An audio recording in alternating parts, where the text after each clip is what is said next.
Mònica, explica'ns què és el que ha fet aquesta àvia per aparentar tenir 20 anys quan és àvia. Doncs sí, parlem de la Shelly Botelli, que aquest era el seu nom, Ens encanta.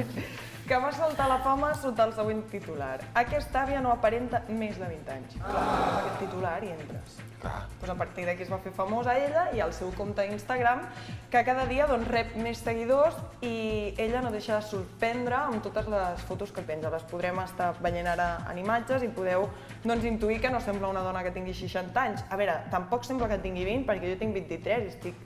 Oh, espera que se'ns posa gelosa. No em poso gelosa, però no aparenta 20. Aquest titular està malament, aparenta 30-40.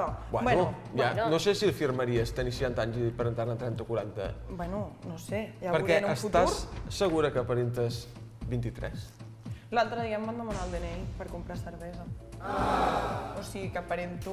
Molt bé, Mònica. Què? No es podia dir això, no? No, si ja ho has dit, no passa Ho res. sento. Bueno, però que no era per mi, era per una organització que havia de fer.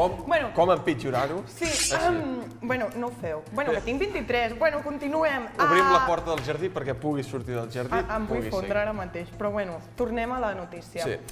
La dona mai ha confessat la seva edat, tot i que li posen al voltant de 60. I per què no confessa la seva edat? I jo ho trobo una raó molt intel·ligent. Per què? I és la següent.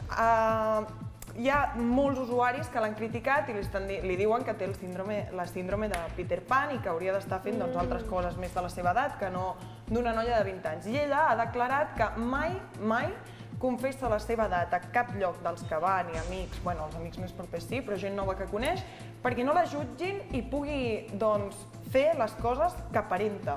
O sigui, la gent, si li posa 40, vol seguir vivint com una noia jove.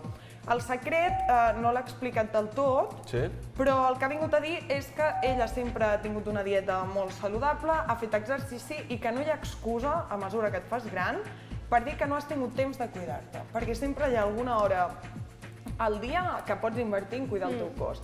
I bé, jo crec que els que la critiquen s'equivoquen perquè és un exemple d'una persona que s'ha cuidat durant molt de temps, que té una filosofia molt bona i res, aquesta és la Shelly Botelli. Moltes gràcies. Doncs gràcies, Mònica. I oblidem